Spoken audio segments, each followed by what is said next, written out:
Olá, prazer mais uma vez estar aqui com vocês no meu, no seu e no nosso Ribeirão em Movimento.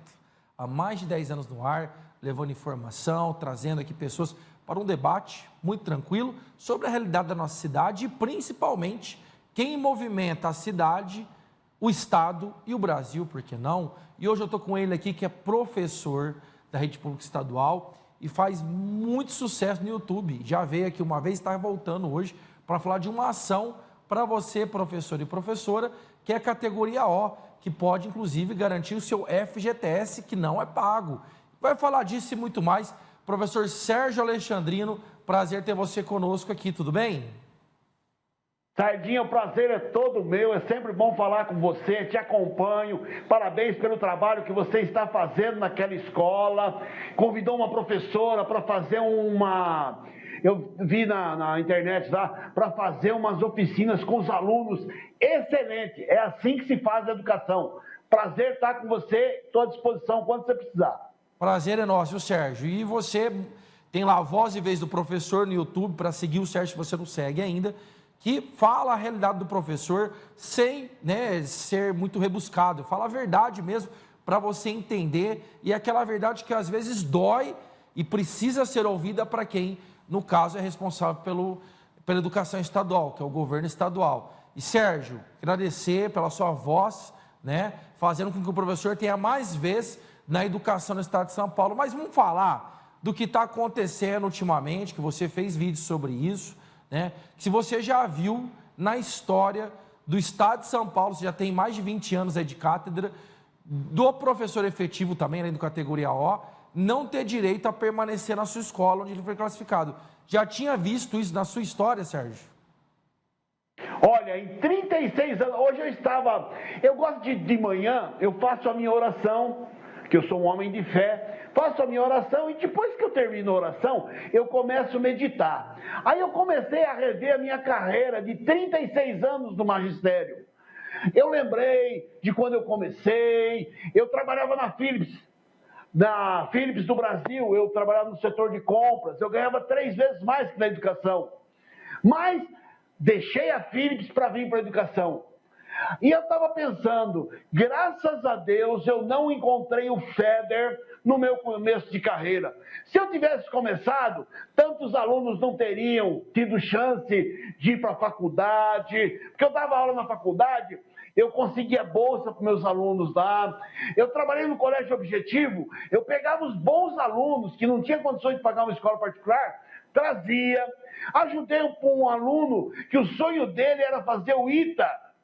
Já ajudei ele nas horas do intervalo, daí passou, vai se formar, ou se formou já deve estar seguindo a vida, entendeu? Se o FEDER tivesse me encontrado no começo da carreira, eu não teria saído da Philips e muitos alunos não teriam sido beneficiados nessa carreira. É triste ver um bilionário que no próprio podcast disse que tem o sonho de ser secretário da Educação.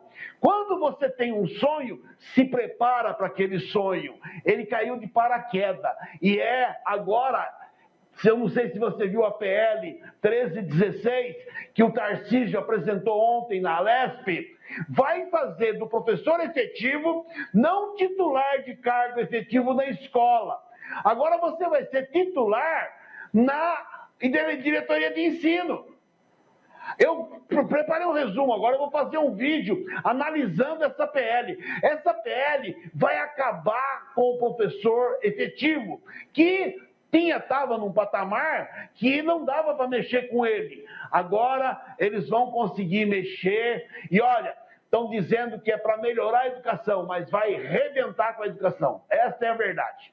Ô Sérgio, você toca aí na questão desse novo projeto de lei encaminhado, acho que essa semana, pelo governador para a Alesp, E é um projeto de lei que ataca frontalmente direitos conquistados e que, pelo menos no Brasil, eu desconheço algo desse tipo, desse teor.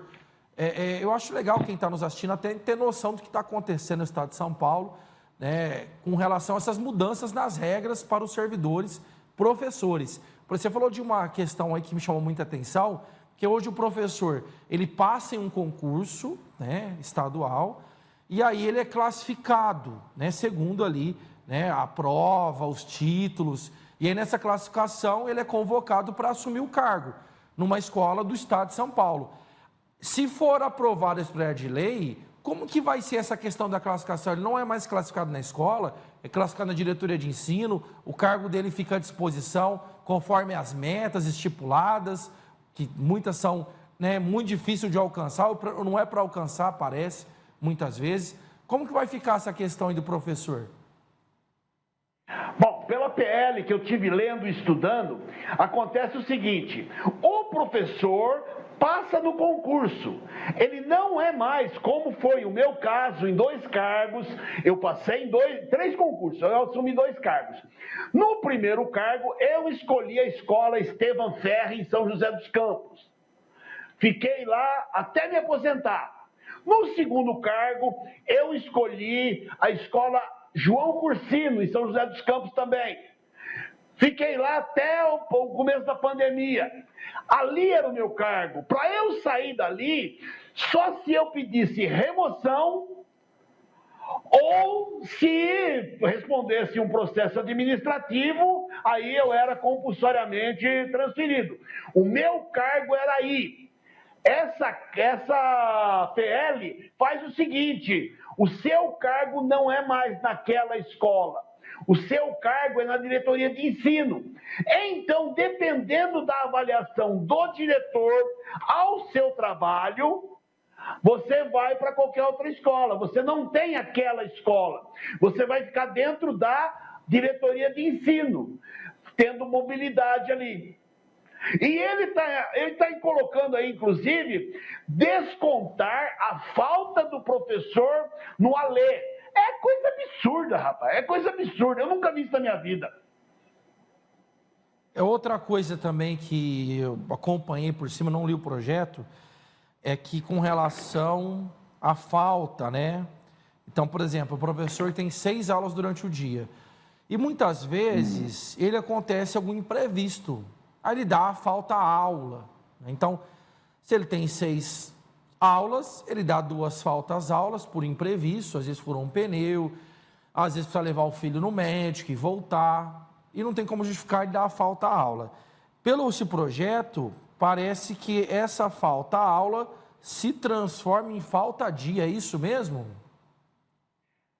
Inclusive, falta dia com desconto mensal.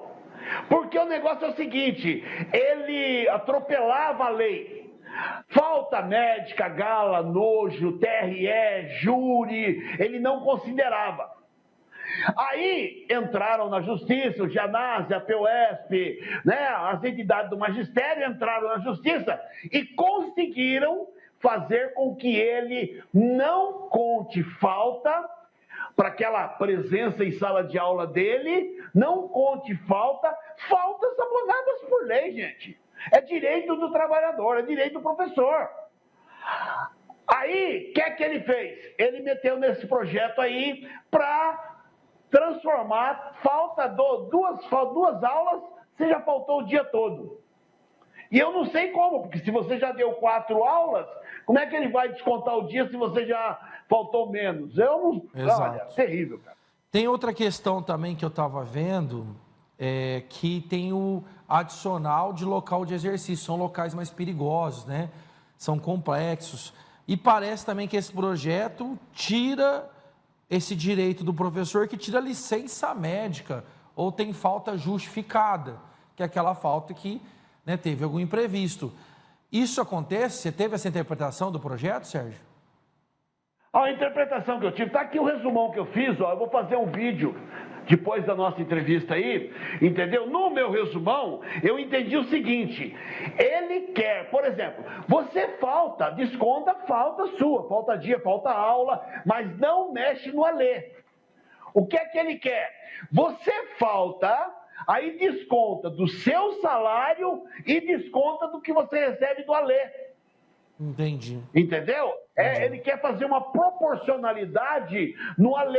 Aí, além de ser descontada a falta do seu salário, ainda vai descontar a falta do seu ALE. É absurdo, é bizarro uma coisa dessa. E parece também que diretor, vice, coordenador deixam de ter o direito ao recesso. Você entendeu isso também ou não? Não é bem assim? Não. Não é bem assim. Ele dá a margem de poder dispensar. Eu acho que dá uma margem de fechar a escola no recesso. Porque eu entendi, dá uma margem de fechar a escola no recesso do diretor. Mas o diretor não escapou, não, que eu escrevi aqui, numa parte, que ele pega o diretor também. O diretor vai ser avaliado. Lembra aquela resolução número 4? Sim. Que rebentou com o diretor? Sim. Exatamente. Ele, nesse projeto, ele legaliza ela, dizendo que pode, no decorrer, alterar as regras. Então você entra num jogo que a regra não está definida, ela pode ser mudada durante o jogo. É cabeça de cara que não sabe, não tem nada para fazer na vida. Ô Sérgio, então hoje a gente pode dizer que a escola pública do estado de São Paulo, porque pelo que você me falou aí, parece agora que a gestão da educação pública tem um dono, é um patrimônio privado, porque as escolas privadas que têm, né, sob a sua responsabilidade, um indivíduo, né, que investe seu dinheiro, não o dinheiro público, é o dinheiro dele, ele tem essa prerrogativa de contratar, de demitir, mas parece que no Estado a gerência está mesmo no mesmo molde da rede privada. Isso não entra em choque com, né, o básico do que é a gestão pública? Pode-se implementar o que é da gestão privada em algo que é público, custeado com dinheiro público, onde se existe contratação por concurso, classificação e não por questões subjetivas? Isso, juridicamente, você acha que consegue se sustentar? Olha, se você assistir aquela live do Feder, no programa não sei o que, marketing lá, eu não lembro o nome, você vai ver que ele fica revoltado de não poder fazer tudo o que ele quer por causa dos limites que a lei lhe dá. Essa PL é para dar para ele sem limite. Ele pega tanto professor contratado que já era maltratado, que já era escravizado, aterrorizado, né? Ele põe todo mundo igual. O professor efetivo também não adianta, não compensa se ser efetivo. Ele muda a lei, porque a lei barra ele vai mudar o estatuto do magistério. Tem duas carreiras, ele não faz uma, mas ele quer mudar o estatuto do magistério para poder ter controle total do professor. Imagina esse cara mais 4 anos, nós estamos perdidos. Preocupante, até porque agora, né, para quem não é da área poder entender, os diretores, né, e o diretor também foi avaliado, ou no verde, ou no amarelo, ou no vermelho. Então, você dava a nota lá para o professor. O professor no vermelho é que tem ali uma situação de não fazer um curso chamado Multiplica, se ele já pode, né, comprometer a nota. Se ele tem falta, já compromete a nota. Se ele, por exemplo, além disso, né, não atende o perfil ali do projeto político-pedagógico daquela gestão, ele pode ser avaliado de 0 a 10. Os alunos avaliam o professor também, e que é uma coisa muito complicada, porque como que você espera de um aluno de 12, 13, 14, maturidade suficiente para avaliar se um professor é bom ou ruim? No sentido de que muitos, às vezes, na maioria das vezes, na verdade, para ele o bom, às vezes, é não fazer nada, né? Será que o professor que cobra dele para ele executar as tarefas, aquele professor mais chato, ele vai avaliar de forma justa? Ele tem essa maturidade? É claro que não. Tanto que teve vídeo aí de aluno até brincando, né, fazendo um vídeo, né, falou, agora eu vou prejudicar o professor, expondo o professor. Então, assim, isso também está nessa nota que faz o professor ficar no amarelo, vermelho ou verde. Então, muitos professores estão no amarelo ou no vermelho. E se esse professor não é efetivo, se o diretor entende que ele não deve ficar lá, é cortado o contrato, ou seja, rompe o contrato desse professor, ele deixa de dar aula, não pode mais dar aula no estado, ele perde o emprego dele. E o professor efetivo é removido de escola. Isso, Sérgio, pelo seu conhecimento, pelo tempo de cátedra que você tem também, vai ter o posicionamento da POSP no final aqui, a gente tem a TV POSP, mas isso se sustenta juridicamente, o professor efetivo ser removido sem um processo de remoção por, né, uma avaliação ali que é complicada, é subjetiva, né, não é clara. quando você coloca ali o aluno, por exemplo, para avaliar o próprio curso. Enfim, qual que é o posicionamento aí? Você acha que isso vai se sustentar? Olha, atualmente, hoje, com a Lei 444, que é o Estatuto do Magistério, 444 de 85, ele não pode mexer no professor efetivo, porque ali é o cargo do professor, aquela escola é cargo do professor, ele não pode remover ele dali. Com essa PL, isso dá liberdade para ele, por mandar o professor efetivo para onde quiser. O ideal de ter o professor no dia a dia da escola é que você conhece o aluno. Você sabe aquele um que você precisa ajudar, aquele um que você só aponta a direção ele vai, entendeu? Aquele um que você já tem que ser mais carinhoso, mais acompanhar de perto. Você vai perder isso. Você vai cair de paraquedas numa outra escola, onde você não conhece ninguém. Ele não podia fazer isso. Se essa PL passar, ele vai poder fazer. Vai acabar aquele vínculo de professor com a escola. E quando você trabalha numa escola que você sabe que você não vai sair dela, que você é carga efetiva ali, você pode fazer projetos há 5, 10 anos. Entendeu? Ele está tentando mexer na lei para satisfazer o próprio ego. É complicado e com interesses, né, totalmente desvinculados da realidade pública, porque essa lógica, pelo que eu estou entendendo, é uma lógica das empresas, né, que são empresas de educação, que a finalidade é o lucro. Agora, o Estado não combina, não tem, né, infelizmente, né, sentido essas práticas, né, que inclusive causam transtornos mentais dos professores, e muito, né? Nós temos aí 4 a 5 professores por dia que são afastados, isso só na nossa região, com relação a transtornos mentais, né? É o burnout e muitos outros aí devido a esse modelo implementado de meta, né? Que estabelece ali a relação do professor com a aprendizagem, numa relação que tem situações que fogem do seu controle, porque muitas vezes o aluno não consegue aquela nota, não é porque o professor não é competente, é porque ele já passou de ano sem ter o conhecimento, porque tem a progressão continuada, então ele chega, às vezes, no 9º ano, no 1º ano do ensino médio, com graves problemas ali, né, com relação à aprendizagem. E não é o professor que é o responsável naquele momento por essa deficiência. E ele é punido também nessa nova legislação. Ô Sérgio, no caso, você tem uma ação, né, com relação ao professor categoria O, que não tem direito ao FGTS. Conta um pouquinho para quem está nos assistindo conhecer essa ação. Eu vou contar da raiz, como que apareceu essa ação. Eu tenho um amigo que é professor contratado, só que ele é daqueles caras que fica fuçando, mexendo, olhando, e como ele é de 2012 até hoje contratado, ele pensou o seguinte: será que eu não tenho direito de me efetivar? E aí se irmanou a um advogado também doidão, e os dois começaram a pesquisar. E o advogado chegou à conclusão que dava para pedir que ele fosse no mínimo estável, que ele tivesse pelo menos estabilidade. Afinal, 2012, 2025, 13 anos. Então, dá para ele se efetivar. Entraram com ação na justiça, o advogado fez uma baita de uma ação, dando todas as razões. Na sentença final, o juiz disse o seguinte: estabilidade só pode ser dada por concurso público. A excepcionalidade da lei de 2009 transformou o pessoal em categoria F. Agora, deu para ele direito a 13º, férias e fundo de garantia. Ele mandou, a gente conversando, ele mandou o processo para mim. Eu tenho um amigo que é advogado, conversando com ele falou: manda o processo, deixa eu dar uma olhada nesse processo. Mandei o processo para ele.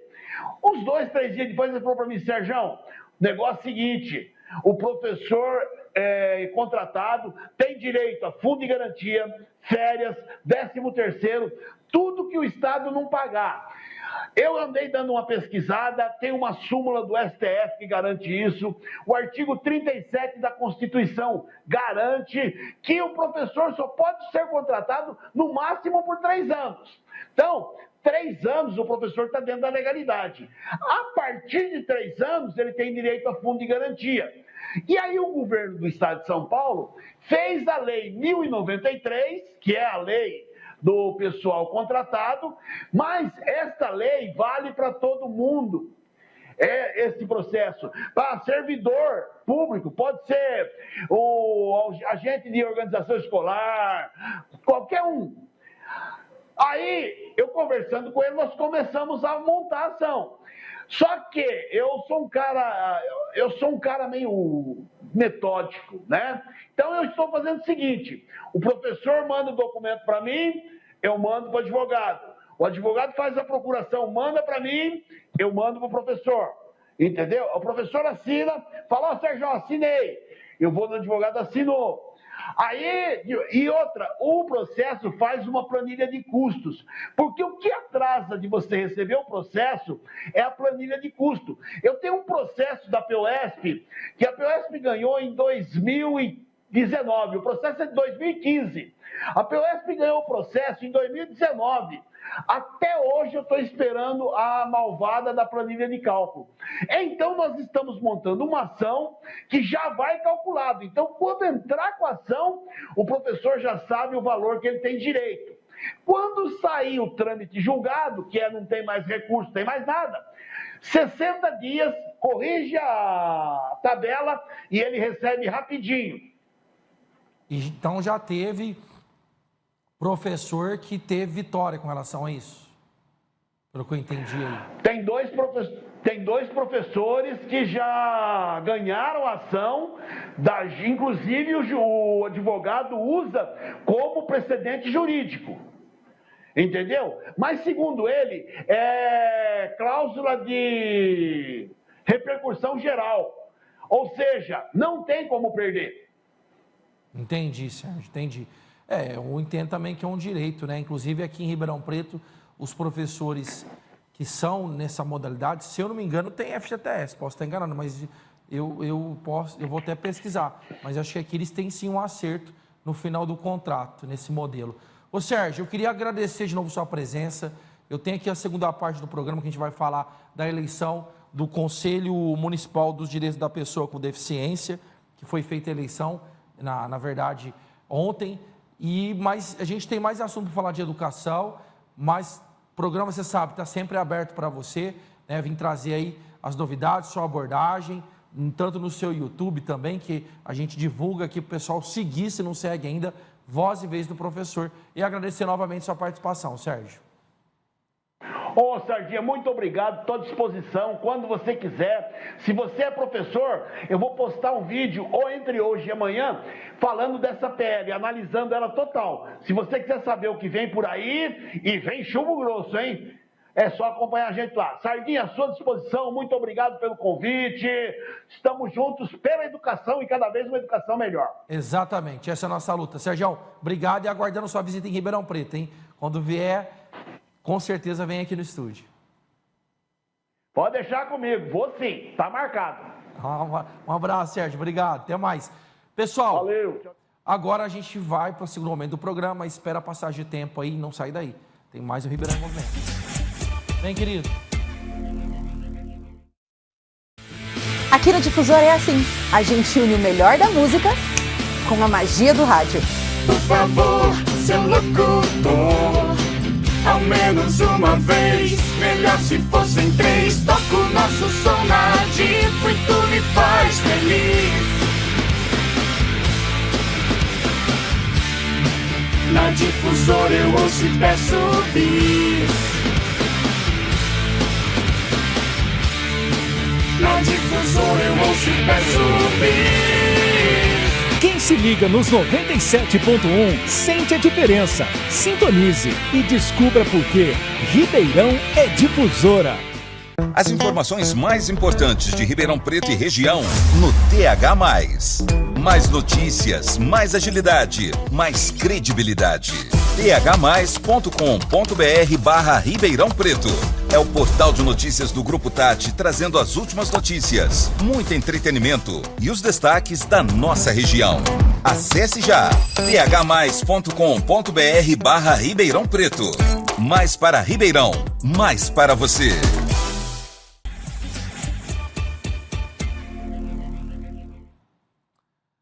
Voltamos, Ribeirão Movimento, toda quinta-feira, às 20 horas, tem um encontro marcado com você. E reprisa no sábado, no domingo, se você está vendo no sábado, uma boa tarde, porque é à tarde, ou no domingo, ou na quinta-feira ao vivo, né, praticamente, uma boa noite para você. E agora nós vamos trabalhar, né, na verdade, um assunto que é importantíssimo, é os conselhos municipais. Você sabe que o Conselho Municipal, qual a sua finalidade, a sua atribuição, o que representa ele na cidade, o que ele faz, quem é do Conselho. E teve a eleição essa semana do Conselho Municipal dos Direitos da Pessoa com Deficiência, o CMDPCD. E esse conselho teve a eleição, nós estamos aqui com um dos eleitos e outra pessoa que também já passou por lá e faz parte de outro conselho, que é a Gabriela Greco, que está aqui, e o Pedro Fonseca, que foi eleito nessa quarta-feira, Pedro. Sim, sim. Ontem tivemos a eleição do Conselho, inclusive ontem foi o Dia Internacional do Direito da Pessoa com Deficiência, dia 3 de dezembro. Eu já estava conselheiro antes e fui reeleito nessa última eleição que ocorreu ontem. Não, assim, essa eleição foi durante o período da tarde, né? As pessoas iam lá votar. Quantos votos você teve, Pedro? A eleição ocorreu ontem, das 9 da manhã até as 2 da tarde. Eu tive 253 votos. Quantas cadeiras são o conselho?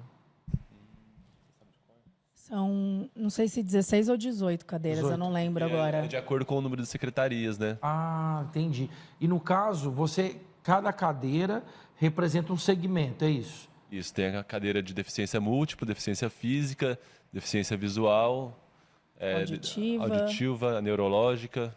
Você está em qual cadeira? Deficiência múltipla.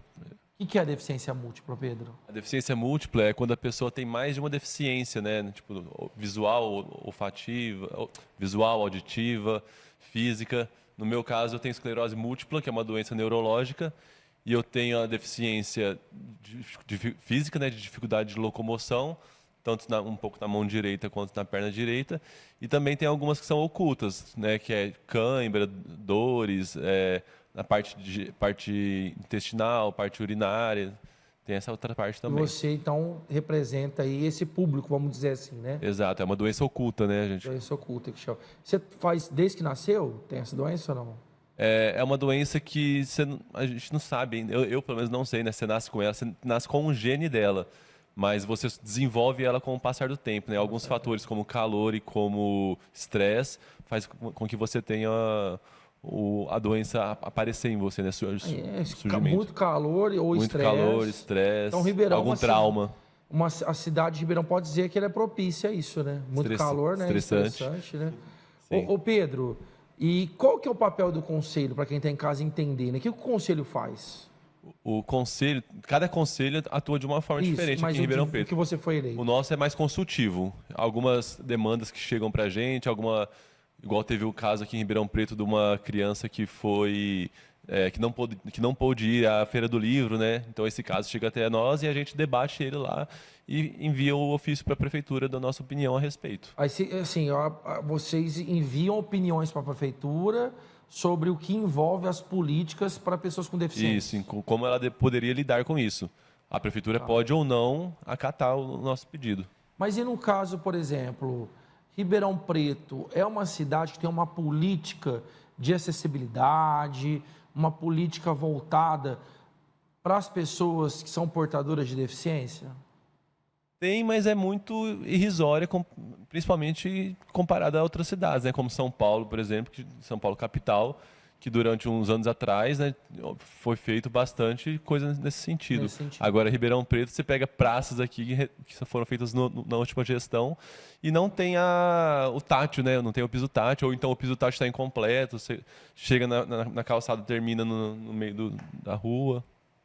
Entendi. Outra questão que eu acho que também desfavorece, não só quem tem alguma deficiência, mas os cidadãos de forma geral, eu venho percebendo que tem vários bares que ocupam, né, todo o território das calçadas e que dificulta, né, não só para a pessoa que tem alguma deficiência, como e parece que também não tem fiscalização com relação. E além do perigo, né, porque uma pessoa mesmo sem deficiência pode estar tentando passar por lá e passar pela rua e ser atropelada. Exatamente. As calçadas em si já não ajudam, né? As calçadas já são muito irregulares, já tem um perigo muito grande nas calçadas. E ainda se não tem a calçada, é pior ainda. Você concorreu também, Gabriela, no conselho das pessoas? Concorri também. Você concorreu? Concorri como uma pessoa autista, né? Você tem autismo, Gabriela? Sou autista. Faz tempo? Faz 1 ano e meio que eu descobri. Você descobriu Mas faz 1 ano e meio? Isso, a gente nasce com autismo já, né? Mas o meu diagnóstico foi tardio, com quase 39 anos. Então, passei por uma série de tratamentos a vida toda, questões, comorbidades que estão associadas ao autismo também. No caso das mulheres, é mais difícil descobrir o autismo, né? Por uma série de questões, pelo desenvolvimento da mulher, né? Por se desenvolver melhor, ou pelas questões que estão, às vezes, fáceis de percepção. Os médicos, ou psicólogos, ou neuropsicólogos, psiquiatras, acham que é uma questão da personalidade da mulher e não do autismo, né? Então, pouco se fala sobre autismo em mulheres. Então, por isso, as mulheres são menos diagnosticadas. E qual que é o grau do seu autismo? Nível de esporte 1, né? Mas esse nível de esporte ele pode mudar ao longo da vida. Em alguns momentos eu tive até no nível de esporte 2, né? Quais são as características do esporte 1? O nível de esporte 1 ele é mais autônomo, ele consegue viver melhor no dia a dia, na sociedade, mas ele precisa de um suporte também. Por exemplo, eu consigo fazer coisas sozinha, mas eu tenho também as comorbidades, as doenças associadas, mas a luz também me faz mal, o barulho também me faz mal, Então, como os outros isso eu níveis. queria te perguntar, porque tem gente, às vezes, que tem essa sensibilidade e não sabe que é autista, né? A luz te incomoda? Incomoda bastante. Tipo, a luz, assim, te incomoda. bastante. Você prefere mais do escuro? Sim, sim. Eu tenho isso aí também. Às Mas vezes, quem tá em outras casa... condições estão associadas Não, a e isso também, também. barulho também te incomoda, né? Bastante. Barulho também me incomoda bem. Barulho me incomoda. Superdotação, TDAH, também está associado à luz, né? E ao barulho também.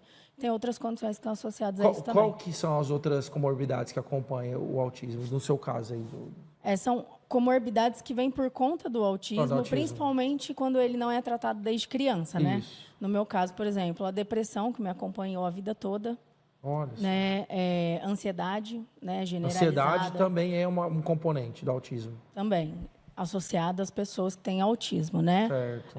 Enxaqueca também. Enxaqueca também? É muita coisa, né? Deve ser difícil ter São muitas coisas. Porque e são as coisas que questões... todo mundo quase tem também, né? Sim. E as questões do organismo da pessoa autista também, que a questão metabólica também é extremamente diferente. Intestino, estômago, questão Por neurológica quê? O que também. é diferente no metabolismo do autista? Funciona de uma forma diferente. A digestão não é igual. Não? Tanto no estômago quanto no intestino. Os alimentos influenciam muito mais nesse metabolismo. Às vezes não metaboliza igual num organismo de uma pessoa que não é autista. Às vezes as próprias vitaminas não são também aproveitadas, né? Da mesma forma de uma pessoa que não é autista. Tem uma sensibilidade maior no estômago e no intestino Costuma também. ter gastrite quem tem autismo? Bastante gastrite. Eu tenho também, rapaz. Refluxo. Eu tenho também. Síndrome do intestino Acredita? irritável. Você acredita? Tem todas Eu estou te essas perguntando que questões. muitas vezes as pessoas não têm essa noção, né? É até legal aqui na TV, as pessoas que estão nos assistindo, procurar saber como que você foi, né, essa descoberta. Que médico que você foi? Para quem está em casa até, né, também... É importante, Sardinha, a gente não se atentar nesses fatores mais superficiais que a gente está falando aqui agora, mas nos mais profundos, vamos dizer assim, e procurar, como você está falando, um médico mesmo ou uma neuropsicóloga. No meu caso, eu já tinha conhecimento de autismo há muitos anos, porque eu tenho sobrinhos autistas, né? Então, já tinha um fator na minha família. Mas, a partir do momento que eu comecei a ver na internet sobre mulheres autistas e comecei a me identificar muito, eu não sabia dessa possibilidade de níveis de suporte dessa forma, né? E eu comecei a ver médicas autistas falando sobre isso, e eu comecei a me identificar muito. E eu comecei a estudar muito. E aí, quando eu estava 100% já identificada, eu procurei uma médica autista, né, especializada em diagnóstico tardio em mulheres. Mas, normalmente, você pode procurar uma neuropsicóloga, que é quem faz o diagnóstico completo, não só de autismo, TDAH, também outras questões de personalidade também. Neuropsicólogo, o especialista. Neuropsicólogo ou uma médica especialista, médica especializado, que possa fazer um diagnóstico de autismo ou TDAH também. Entendi. Né? Porque é um diagnóstico amplo, né? Tem que ser diagnosticado de uma forma bem delicada. E o diagnóstico demora? Depende do médico que você procura, né? Ele não é rápido. Mas for uma neuropsicóloga, vai demorar ainda mais, porque vai investigar ainda mais. Mas na rede pública, agora vamos falar que você faz parte de um conselho também. Qual conselho que você está fazendo parte? Da cultura, agora e o da mulher. Da cultura da mulher. Mas já fui presidenta da diversidade. Você já foi da diversidade, que eu lembro que você já veio aqui também falar desse conselho. Mas na rede pública tem acesso a esse tipo de especialista para identificar? Tem, Você mas sabe? não de uma forma efetiva. Eu procurei a rede pública antes e eu fui negligenciada por uma médica, inclusive, que não quis me encaminhar. Não quis te encaminhar. Falou que eu não era autista. Sem fazer exame. Ela me conhecia e falou, você não é autista, eu não vou te encaminhar. Aí eu encontrei essa médica que trabalhava com... Especialista. Depois de pesquisar muito, que trabalhava com valor social, que eu dividi em diversas vezes no cartão, né? E o meu diagnóstico demorou, inclusive, coisa de 2 anos, eu já queria fazer o diagnóstico pelo valor mesmo. Aí eu encontrei essa médica que fazia um valor social, que nem é de Ribeirão, né? Foi de fora de Ribeirão, de uma forma online, que poderia também fazer um diagnóstico, né? E tem entrevista, tem formulário não só que eu preencho entrevista comigo, mas também com familiares. Para ser bem completo, né? Mas na rede pública falta muito ainda. A gente está avançando devagarzinho, mas falta demais. Falta muito. Ô Pedro, e fala pra gente, você foi eleito ontem, né? Outras pessoas foram eleitas também. Para quem está em casa, às vezes quer participar, quer conhecer, como funciona o conselho? É o seguinte, ficaram algumas vagas em vacância agora, né? No meu caso, por exemplo, só teve eu como concorrente da deficiência múltipla, então tem a vaga de suplente ainda, tem vaga na deficiência física, não teve nenhum cadeirante. Nenhum cadeirante? Não, acho que olha, não, né? Só... Cadeirante não teve nenhum. Uma inscrição, né, que não concluiu a inscrição. A pessoa não conseguiu. E a minha doença é um pouco parecida, alguns sintomas, é bem parecido, porque eu acho que eu sou neurológica também, né? Sim. Pelo fato de ser no cérebro, a minha é neurológica, né? Degenerativa, no caso. Então, afeta vários fatores, né? Igual ela falou, a parte intestinal, a parte de estresse, a parte psicológica, de insônia também. E a gente sofre um preconceito diferente das pessoas que têm uma deficiência aparente, né? Sim. Porque quando você vê uma pessoa numa cadeira de rodas, uma pessoa com uma muleta de deficiência visual, você sabe que ela então a pessoa já trata ela de uma forma diferente, pode ser positivamente ou não. E no nosso caso, as pessoas duvidam da nossa dificuldade, né, dos nossos problemas, das nossas questões. Que não é aparente, né? Então acaba ocorrendo um julgamento. Inclusive, foi uma coisa que eu trouxe ultimamente nas últimas reuniões do Conselho, que eu falei que nos eventos culturais públicos da Prefeitura de Ribeirão Preto tem que ter pelo menos uma pessoa responsável, e capacitada para poder atender as pessoas com deficiência. Porque já ocorreu de eu tentar utilizar um banheiro público, aqueles banheiros químicos, num carnaval aqui de Ribeirão Preto, e uma pessoa que se dizia responsável pelo banheiro não permitia a minha entrada. E eu, quando fico muito em pé, principalmente, minha perna direita começa a falhar, né? Eu não começo a ter muita dificuldade de andar, começo a ter cãibra. Então, um banheiro mais espaçoso, para mim, é mais importante para evitar de cair, né? De tropeçar. Sim, claro. E essa pessoa não se dizia responsável pelo banheiro de deficiente e ela não me permitia entrar. E aí eu entrei numa discussão muito grande com ela e fiquei uns 5 minutos debatendo, falando que eu sim tinha. E ela falou assim, você está usando da sua deficiência para ter um benefício, né, para não pegar a fila do banheiro químico. Sim. Então isso acontece muito. É muito discriminação. É uma discriminação com a pessoa com deficiência, mas diferente daquela com as outras deficiências. Quem é autista tem alguma identificação? Tem. Uma carteirinha, alguma coisa? Tem. E no seu caso tem, Pedro, para sua doença? Tem sim, tem aquele cordão de girassol. Eu não estou com o meu aqui hoje, porque eu vim na correria. Mas nesse caso aí você poderia mostrar, né? Você não estava com ele.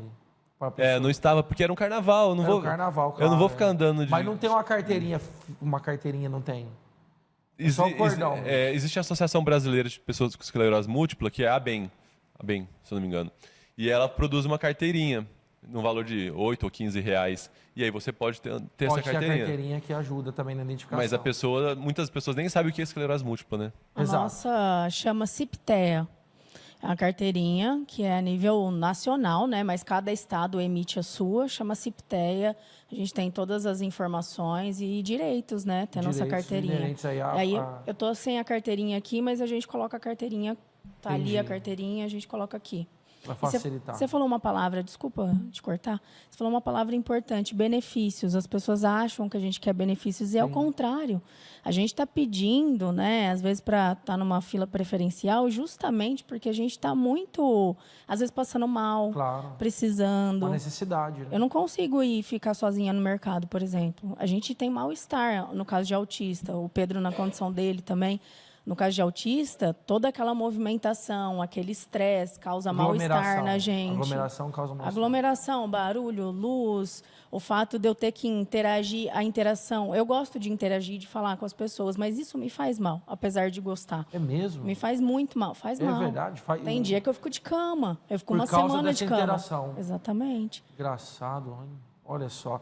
E é algo que precisa mesmo, né? O poder público se debruçar e oferecer ali, né, os direitos inerentes aí a cada portador, né, da sua necessidade, da sua deficiência.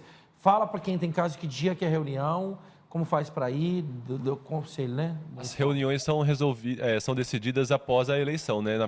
Na primeira reunião que a gente faz, né, assim que a gente assume a vaga, a gente discute qual que é o melhor dia e horário para todo mundo. No último ano, estavam sendo as terças-feiras. Terças-feiras.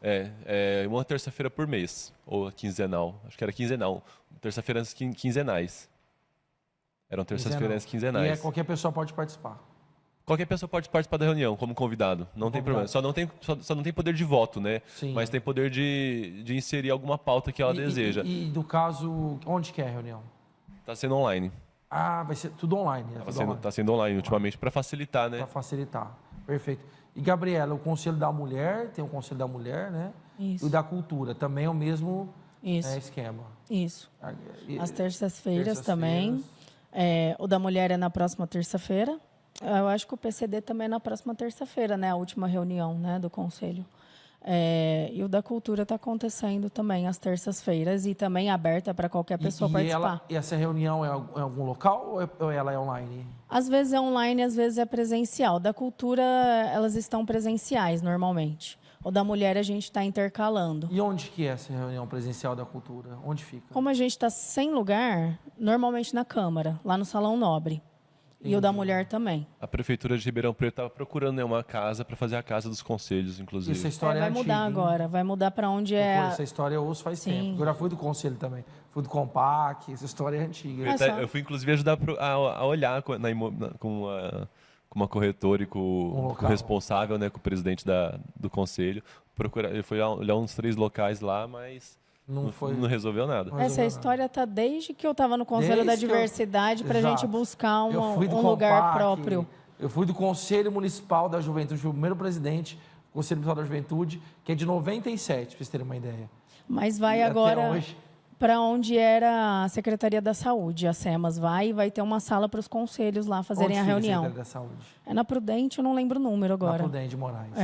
Queria agradecer, Pedro, parabenizar pela sua eleição. Obrigado, Sardinha. E pelo seu trabalho, né, com muito afinco aí, nessa questão tão importante como é, né, o Conselho para fazer valer as políticas públicas para os PCDs. Obrigado, espero que a gente se veja mais vezes por aí. Com toda certeza. Gabriela, também agradecer sua participação, né, ativa no Conselho da Mulher, Conselho da Cultura. Eu que agradeço mais uma vez. Sinta à vontade para vir aqui quando quiser também. Obrigada. E você não sai daí, porque agora tem TV APOSP com as últimas notícias do Magistério Paulista, com nossa segunda vice-presidenta e deputada estadual, professora Bebel, e a TV O Demo com nosso querido amigo também, Chico Demo. Fique conosco até o final, não sai daí, tá? TV APOSP, TV O Demo.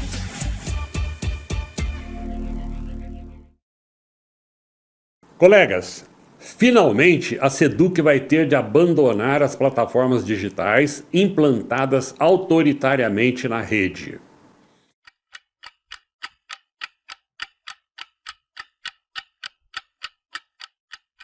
Desde o início da gestão do FEDER, a UDEMO vem denunciando o uso obrigatório e abusivo das plataformas digitais em prejuízo dos alunos, dos professores e do projeto pedagógico das escolas. O secretário sempre com aquele discursinho doce, infantil e falso de que as plataformas não são obrigatórias, mas punindo quem não as usa. Todos nós sabemos que o interesse do secretário é meramente comercial. Trata-se de um lixo didático, descartado no mundo todo. Agora, o Ministério Público do Estado de São Paulo e a Defensoria Pública do Estado de São Paulo protocolaram uma ação civil pública que dá 30 dias para o governo estadual reformular as regras do ensino digital, sob pena de, não o fazendo, ser multado em R$300 mil por dia. A Secretaria da Educação diz que acatará as orientações do Ministério Público e da Defensoria. Nessa ação, que terá a participação da UDEMO, fica claro que a política educacional do Estado fere a Constituição. Fere também o Estatuto do Magistério Paulista, por tirar a autonomia do professor na sala de aula, padronizando o conteúdo escolar. Reduz o tempo de estudo e tira livro da classe em prejuízo da qualidade do ensino. Contraria o Estatuto da Criança e do Adolescente, expondo excessivamente os alunos às telas, com riscos à saúde dos estudantes. Prejudica a inclusão de alunos com autismo e outros transtornos. Com essa decisão do Ministério Público e da Defensoria, o governo deve editar diretrizes claras, objetivas e públicas sobre o uso das plataformas digitais e torná-las um meio facultativo em salas de aula. Implementar plano de atenção à saúde mental de crianças e adolescentes, a fim de prevenir efeitos adversos do uso exacerbado de telas.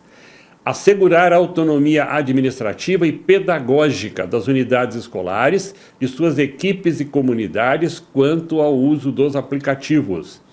Revogar todos os atos normativos editados para punição de docentes, gestores e supervisores que não atingirem as metas de uso das plataformas.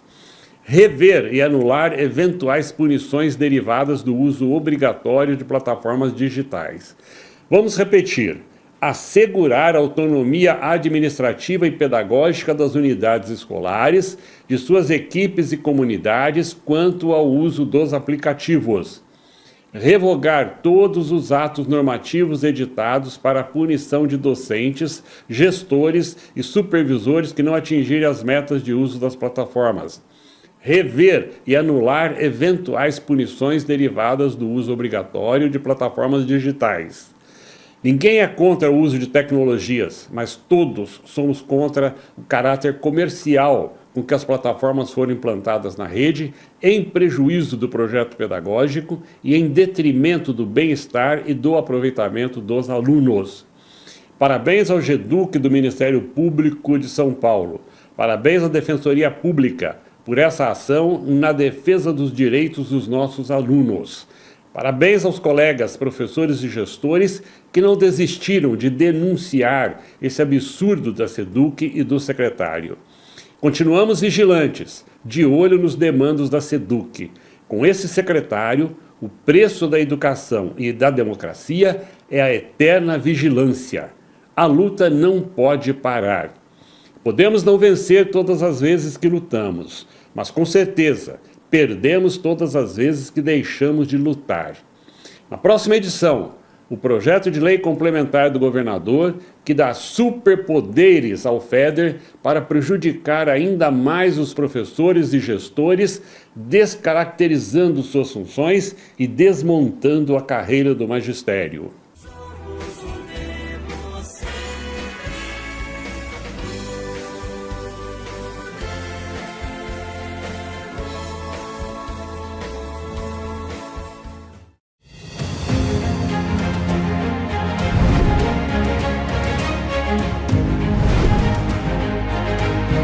No programa de hoje você vai conferir a luta da APUESP na Assembleia Legislativa. Vai conhecer a cultura negra na capital paulista. E vai ver o ato do Dia da Consciência Negra. Confira. Na terça-feira, dia 25, a deputada e segunda presidenta da APUESP, professora Bebel, fez na Assembleia Legislativa um relato das reuniões com a SEDUC. Mas a informação que eu quero passar é que nós tivemos uma reunião na Secretaria da Educação na semana passada e no dia de ontem novamente. E nós tratamos do processo de atribuição de aulas. Um processo doloroso, porque sempre tem mudanças todos os anos. Vossa Excelência deve ter acompanhado na região do senhor, sabe o quanto que os professores reclamam, né, deste processo de atribuição. E me parece que esse ano a gente conseguiu, com muita dificuldade, mudar algumas coisas que são importantes. Primeiro, no que diz respeito aos professores categoria O. Categoria O são os precarizados, né? E que ele, do ano de 22, ele vai poder entrar no listão. Ou seja, ao invés dele ser demitido, né? Como seria, ele entra no listão e vai poder ter aulas para ser atribuída. Bom, aí na escola. Mas na escola não tem mais aula. Então ele vai para a diretoria de ensino, né? Que vai concorrer lá antes dos demais novos, né? Porque depois vem a lista dos novos. Porque a grande confusão que se fazia era exatamente por quê? Porque ao invés de respeitar o tempo de serviço, né? Os títulos, enfim, as avaliações que não concordamos e eles fazem, não respeitava nada. Então sempre estava furando a fila. Agora não. A gente vai dar uma acertada aí. A deputada também colocou a posição da APUESP em relação à reorganização escolar anunciada pela secretaria. Tem a ver com essa reorganização. Nós dissemos para ele, vai ter enfrentamento. Nós não vamos permitir que tenha superlotação de salas de aulas, né? E o fechamento do EJA noturno, que é um absurdo. EJA é o estudante que não pôde estudar na idade própria e quando volta, aí topa com o fechamento. Nós vamos pedir que reabra. Essa tem que ser uma luta, né, ampla, né, para que a gente garanta, de fato, as escolas públicas no estado de São Paulo. Na quarta-feira, a professora anunciou a decisão do Tribunal de Justiça de São Paulo de considerar inconstitucionais as penalizações da SEDUC sobre os professores. Saiba mais detalhes no portal da APUESP. Neste domingo, encerramos o mês da consciência negra e entre muitos dos desafios que essa data traz está a valorização da história e da cultura da população negra. É o que vamos abordar nesta matéria. Com o crescimento acelerado em grandes metrópoles, muitas vezes as marcas que a história deixa no traçado urbano acabam se perdendo. Em São Paulo, não é diferente. Novos prédios e avenidas surgem encobrindo a memória de muitos povos, e isso inclui a população negra. A Sampa Negra é uma iniciativa que se levanta contra o apagamento desse legado. Por meio de passeios de afroturismo, experiências culturais e ações educativas, ela busca resguardar as histórias de negros e negras que viveram na capital paulistana. Elas passaram por processos de tentativa de apagamento e de silenciamento, com certeza, se há certezas, né? De invisibilizações, mas que tem muita gente que sabe sobre essas memórias. Então, o trabalho da Sampa Negra está em conversar com as pessoas que conhecem, fazer uma pesquisa acadêmica, bibliográfica, mas também nas músicas e caminhar por essas ruas, escutando essas versões da história que não estão sendo contadas massivamente. A iniciativa realiza vários percursos pela cidade, revelando histórias que muitos não conhecem. Por exemplo, a maioria dos paulistanos nem imagina que já houve um quilombo em uma área próxima à avenida que hoje é o símbolo da cidade. Começar esse roteiro, Quilombo Saracura, por este lugar, pela Avenida Paulista, no vão do MASP, é uma provocação. Então, caminhar na cidade é uma forma que a gente tem de conseguir, com outro tempo, com outro olhar, por perspectivas e ângulos diferentes, procurar esses sinais que estão aí. Não todos visíveis, mas que se a gente tiver um pouco mais de cuidado e abertura, a cidade vai se desvelando para a gente. Vencer o racismo estrutural exige a compreensão de que não existe uma história única de uma nação. Ela é um conjunto complexo de etnias, culturas, crenças e vivências. Reconhecer e respeitar essa pluralidade é algo que deve ser feito em cada canto de nosso país. Isso inclui a maior cidade brasileira. São Paulo se vende como uma cidade muito diversa, né? Um caldeirão de culturas, efervescente, muitas caras, gestos, corpos, também cores. Mas na hora que vai contar sobre si, ela vai contar só uma versão. Então é um convite para a gente, de verdade, olhar em outras perspectivas. Então, ao invés de só olhar para frente ou para cima, nos grandes prédios, vamos olhar para o fundo. Vamos olhar para os lados, para as bordas. E aí a gente consegue, à medida que a gente olha para essa cidade mais diversa agora, com outras narrativas, a gente consegue inclusive se entender. Essa é a grande proposta, que essa cidade seja mais viva e possível de ser vivida por todo mundo que está nela. No dia 20 de novembro, Dia Nacional de Zumbi e da Consciência Negra, o Educação na TV veio até a Avenida Paulista para a Marcha da Consciência Negra, em clima de celebração da cultura afro-brasileira, mas também de reivindicações por direitos fundamentais à população negra. Todo negro, todo preto tem todo o direito de se graduar. Não é igual ao senhor governador que é pago com o nosso dinheiro, que incentiva o ser humano a não estudar. Porém, a filha dele e ele são graduados. Não comprem esse elefante branco. A APEUESP marcou presença no ato, ao lado de movimentos negros e estudantis. Entre eles a Uniafro Brasil, União de Núcleos de Educação Popular. O movimento educador Uniafro Brasil funciona entre núcleos de base por todo o Brasil, especificamente nas periferias, vielas e ocupações do Brasil, de São Paulo.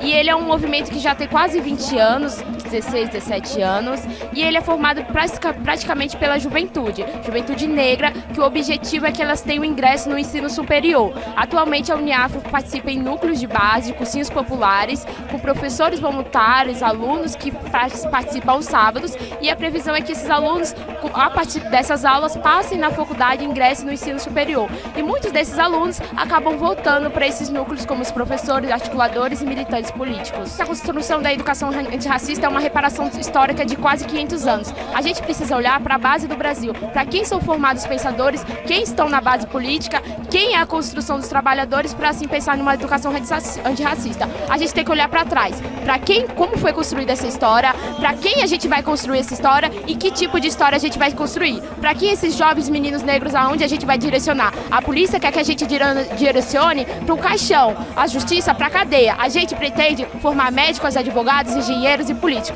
Essa é a base da educação antirracista. Formar pensadores negros, meninos e meninas negras, porque o movimento negro, a princípio, ele tem um projeto de país, não é um projeto municipal. A gente tem grandes pensadores, tem grandes formações. É assim que funciona a base antirracista da educação.